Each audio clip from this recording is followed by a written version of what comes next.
Hello বন্ধুরা, তোমরা সবাই কেমন আছো? আশা করছি তোমরা সবাই খুব ভালো আছো। আমিও বেশ ভালোই আছি। আজকে চলে এলাম নতুন একটা ব্লগ নিয়ে। আর আজকের ব্লগটা হলো বনগাঁ মঙ্গলগঞ্জ। মঙ্গলগঞ্জের ব্যাপারে আজকে তোমাদের অনেক নতুন নতুন তথ্য জানাবো, যেগুলো হয়তো তোমরা এর আগের কোনো ভিডিওতে পাওনি। তো আজকের ভিডিওটা বেশ ইন্টারেস্টিং হতে চলেছে, তাই ভিডিওটা স্কিপ না করে প্লিজ পুরোটা দেখতে থাকো। তো চলো আমরা দেখে নিই আমাদের জার্নিটা কেমন ছিল। আমাদের জার্নি শুরু হলো সকাল 10টায়। তোমরা সবাই জানো যে আমার ছেলে একটু ছোট, তো ওকে রেডি করে নিয়ে বেরোতে বেরোতে অনেকটা বেলা হয়ে গিয়েছিল। তো আমরা কিন্তু বনগাঁ মঙ্গলগঞ্জে পৌঁছেছিলাম বাইক রাইডিংয়ের মাধ্যমে। আর ওখানে পৌঁছতে আমাদের বেশ বেলাই হয়ে গিয়েছিল, 12:30 একটা বেজে গিয়েছিল। তো ওখানে গিয়ে পৌঁছে আমরা একটু ফ্রেশ হয়ে রেডি হয়ে তারপর চারপাশটা দেখতে বের হই। ওখানে আমরা ইচ্ছেকুটি নামে একটা রিসর্টে উঠেছিলাম। বনগাঁ মঙ্গলগঞ্জের ইচ্ছেকুটি রিসর্টটাই সবথেকে বেস্ট। ওখানে ইচ্ছেকুটি ছাড়াও আরও অনেক রিসর্ট আছে, কিন্তু তার মধ্যে আমাদের ইচ্ছেকুটি রিসর্টটাই সবথেকে বেশি ভালো লেগেছিল। ওখানে ট্রি হাউস আছে, ক্যাম্প আছে, তাছাড়া নর্মাল রুমও তোমরা পেয়ে যাবে। তো সব কটার আলাদা আলাদা প্রাইস আছে, তো সেই প্রাইসগুলোর অনুযায়ী তোমরা তোমাদের রুম সিলেক্ট করতে পারবে। এখানে পৌঁছে আমার ছেলে পরিবেশ দেখে যেতেই চাইছে না। আর এখানে আমরা যে রুমটাতে ছিলাম সেটা ছিল একটা ট্রি হাউস। দেখে নাও, ট্রি হাউসটা বেশ সুন্দর আর বেশ বড় ছিল। আমার পার্সোনালি খুব পছন্দ হয়েছিল, সেই জন্য আমরা এই রুমটা সিলেক্ট করি। আর এই রুমটার ভিউটা, বিশেষ করে ব্যালকনির ভিউটা যা অসাধারণ ছিল, তার জন্য এটা আমি আর হাতছাড়া করতে চাইনি। আমি এক বাক্যে এটা নিয়ে রাজি হয়ে গিয়েছিলাম। তো এর মাঝে একটা ছোট্ট কথা বলে রাখি তোমাদের, ওদের একটা কমপ্লিমেন্টারি ড্রিঙ্ক ওরা দেয়, যেটা একটা ওদের নির্দিষ্ট টাইম আছে। সেই নির্দিষ্ট টাইমের মধ্যে যদি তোমরা ওখানে পৌঁছো সকালে, তাহলেই তোমরা সেই ওয়েলকাম ড্রিঙ্কটা পাবে।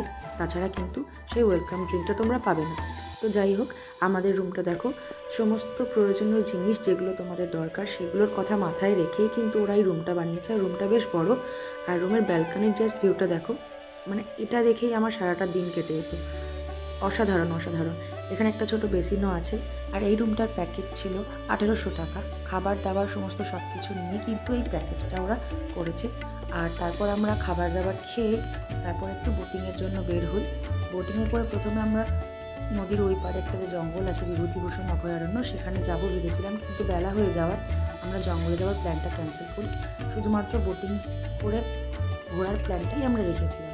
আমার ছেলে এখানে এসে খুব খুশি, ও খুব মজা করছে। আর বেশিরভাগ সময় ওর বাবার কাছেই ছিল, আমি ভিডিও করতে ব্যস্ত ছিলাম। তোমরা দেখতেই পাচ্ছ আমরা খুব কষ্ট করে নৌকাতে উঠেছিলাম। আর এত সুন্দর প্রকৃতির দৃশ্য দেখে আমি যেন হারিয়েই গেছিলাম। এই জিনিসটা, এই ভিডিওটা যখন আমি নিচ্ছি, এটা সন্ধ্যা হওয়ার জাস্ট আগে, এটা দেখো, মানে জাস্ট অসাধারণ। আর এই যে নদীটা তোমরা দেখতে পাচ্ছ, এই নদীটার নাম ইচ্ছামতি নদী। ওই যে ইচ্ছেকুটি রিসর্টে আমরা উঠেছি, ওই ইচ্ছেকুটি রিসর্টের নামটা ওরা ইচ্ছামতি নদীর নাম অনুসারেই কিন্তু করেছে। আর এখানে যে জঙ্গলটা আছে, ওটা বিখ্যাত লেখক বিভূতিভূষণ বন্দ্যোপাধ্যায়, অন্যতম প্রকৃতিপ্রেমী, ওনার নাম অনুসারে কিন্তু ওনাকে শ্রদ্ধা জানিয়ে এই জঙ্গলটার নাম করা হয়েছে বিভূতিভূষণ অভয়ারণ্য। এই জঙ্গলে কিন্তু হরিণ আছে, এছাড়াও অনেক রকম পশু আছে, আর আছে অনেক রকম রং বেরঙা পাখি। মাঝিদের কাছে সেই গল্প শুনতেই আমরা এগোচ্ছিলাম। আর মঙ্গলগঞ্জের কাছেই নাকি বিভূতিভূষণ বন্দ্যোপাধ্যায়ের বাড়ি আছে, সেটাও আমরা মাঝিদের মুখে শুনলাম।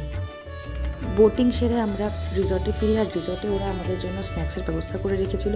ওরা ব্যাম্বু চিকেনের ব্যবস্থা করেছিল, কিন্তু আমাদের দুর্ভাগ্যবশত সেদিন বৃষ্টি হওয়ায় ব্যাম্বু চিকেনের অর্ডারটা ওরা ক্যান্সেল করে দেয়। কারণ ওটা বৃষ্টি হলে বা মানে প্রাকৃতিক কোনো রকম দুর্যোগ থাকলে সেটা ওরা করতে পারে না, সেটা তো ওদের দোষ না। তো যাই হোক, আমরা অল ওভার ভালোই মজা করেছিলাম। তো আমাদের রাতটা বেশ ভালোই কাটলো। পরের দিন সকাল আমরা বেরিয়ে পড়েছিলাম ওই বিভূতিভূষণ অভয়ারণ্য দেখতে।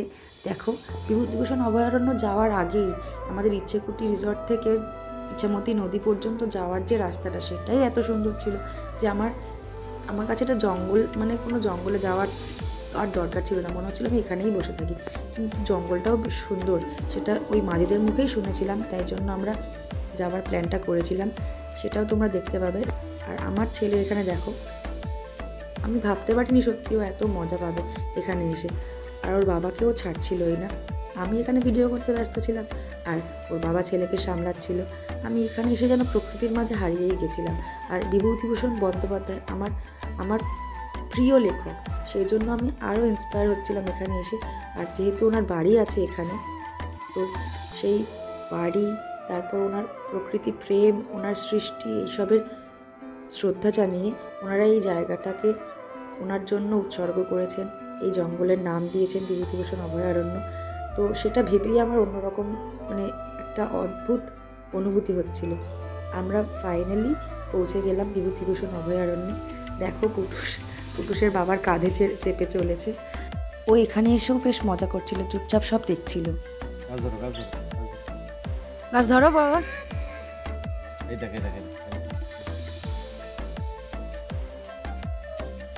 আমি পুটুসকে নিয়ে যাচ্ছি, ভিডিও করেছিস তুই?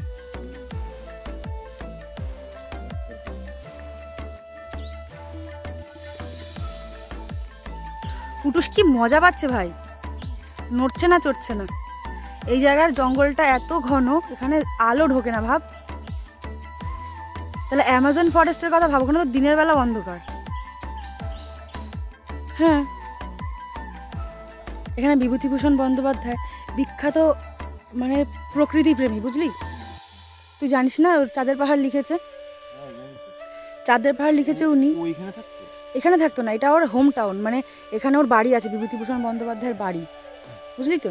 এই জায়গায় এই আসার পথে বাধ্য, আমরা হয়তো অন্য রাস্তা দিয়ে এসেছি, সেই জন্য দেখতে পাইনি। বিভূতিভূষণ বন্দ্যোপাধ্যায়ের বাড়ি, ওটা সরকার মানে কিছু সুরক্ষিত সংরক্ষণ করে রেখেছে। তো সেই বিখ্যাত লেখক, উনি তো ওয়ার্ল্ড ফেমাস। ওই তো আছে ওদিকে, আর চলে না ওরা তো, উনি তো ওয়ার্ল্ড ফেমাস রাইটার। চাঁদের পাহাড় তো মানে মানে ইংলিশেও সংস্করণ হয়েছে, বুঝলি তো? ও চাঁদের পাহাড়, অযান্ত্রিক, তারপর আরও আছে অনেক কিছু, আরণ্যক। তো সেইগুলো উনি মানে ওনার কি বলবো, এভারগ্রিন ওনার আর কি সৃষ্টি। তো উনি এত ওয়ার্ল্ড ফেমাস রাইটার, শুনছিস? এত ওয়ার্ল্ড ফেমাস রাইটার উনি। সেই ওনার বাড়ি আছে এখানে, আর ওনার নাম অনুযায়ী ওনার নামটাকে স্মরণ করে এখানে এই জঙ্গলটার নাম দিয়েছে বিভূতিভূষণ অভয়ারণ্য। তুই ভাব, এখানে নিশ্চয়ই বিভূতিভূষণ এসে ঘন্টার পর ঘন্টা কাটাতো, তাই না বল? আমি নেবো ওকে। আমরা এখানে ফাইনালি কিছু হরিণ দেখতে পেয়েছিলাম। অনেক চুপচাপ থাকার পর, অনেক ধৈর্য ধরে থাকার পর আমি এই ভিডিওটা নিতে পেরেছি। তোমরা সবাই জানো যে হরিণ একটু সামান্য আওয়াজ হলেই পালিয়ে চলে যায়। তো দেখতেই পাচ্ছ, আমি জানি না তোমাদের কতটা ক্লিয়ারলি দেখাতে পারছি, কিন্তু দেখো একটা হরিণ এখানে তোমরা ক্লিয়ারলি দেখতে পাবে। তো এখানে আরও অনেকগুলো হরিণ ছিল, কিন্তু সেটা গাছের ঝোপের আড়ালের জন্য ভালো করে আমি সেই শটগুলো নিতে পারিনি। তো যাই হোক, এই হরিণগুলো দেখে আর ওখানের গাছে নানান রকম পাখি দেখে রং বেরঙের আমার যা লাগছিল জায়গাটা, মানে জাস্ট অসাধারণ, অসাধারণ বলে বোঝানোর মতো না।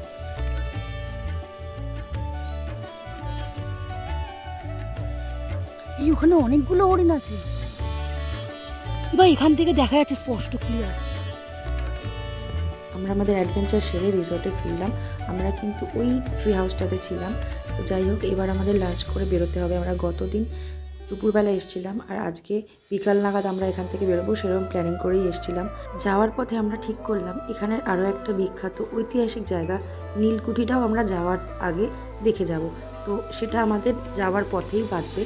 তো আমরা রাস্তায় বাইক নিয়ে বেরিয়ে, মানে রিসর্ট থেকে আমরা ফাইনালি চেক আউট করে গেছিলাম, কিন্তু চেক আউট করে জাস্ট একটু এগিয়েই সামনে এই নীলকুঠিটা ছিল, যেটা ওখানকার খুব ফেমাস একটা ঐতিহাসিক জায়গা।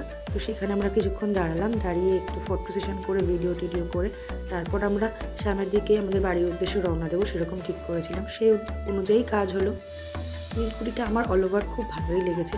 বেশ পুরনো একটা জায়গা, গেলে একটা পুরনো গন্ধ পাওয়া যায়, আর একটা পুরনো দিনের নিদর্শন, সেটাও তোমাদের দেখে খুব ভালো লাগবে। আর সামনে একটা বড় মাঠ আছে, এখানে প্রি ওয়েডিং শ্যুট হয়, এমনিও শ্যুট হয়, সবাই রিলস টিলস বানায়। আর জায়গাটা এত সুন্দর, মানে ইচ্ছেকুটি রিসর্ট থেকে শুরু করে ইছামতি নদী বলো, বিভূতিভূষণ অভয়ারণ্য বলো, বা এমনি তুমি ওখানে যেখানে খুশি ঘুরে বেড়াও, ওখানকার প্রাকৃতিক পরিবেশ, গ্রাম্য পরিবেশ এত সুন্দর। আর ওখানকার লোকগুলো, ওনারা এত ওয়েলকামিং বলার মতো না। এটা ঘাট, আর এই ঘাটের পাশেই রয়েছে বোটিং করার জায়গা। ঘাটে শুধুমাত্র নৌকা থাকে, আর বোটিং করার জায়গায় পাশে পুটুস, দেখো পুটুসের বাবার বাইকে চেপে চড়ে বসেছে। পুটুস সামনে এগোনোর জন্য অস্থির হয়ে রয়েছে, তো আমাদের ভিডিও সেশন কমপ্লিট, এবার আমাদের বাড়ি ফেরার পালা। তো মঙ্গলগঞ্জ জায়গাটা আমার তো পার্সোনালি খুবই ভালো লেগেছে, তোমরাও সবাই যেও, তোমাদেরও খুব ভালো লাগবে আশা করি। মঙ্গলগঞ্জ অ্যাডভেঞ্চারটা আমাদের দারুণ ছিল। তোমাদের ভিডিওটা কেমন লাগলো কমেন্ট করে জানিও, আর প্লিজ লাইক শেয়ার সাবস্ক্রাইব করে একটু পাশে থেকো। দেখা হচ্ছে নতুন কোনো ভিডিওতে। টাটা।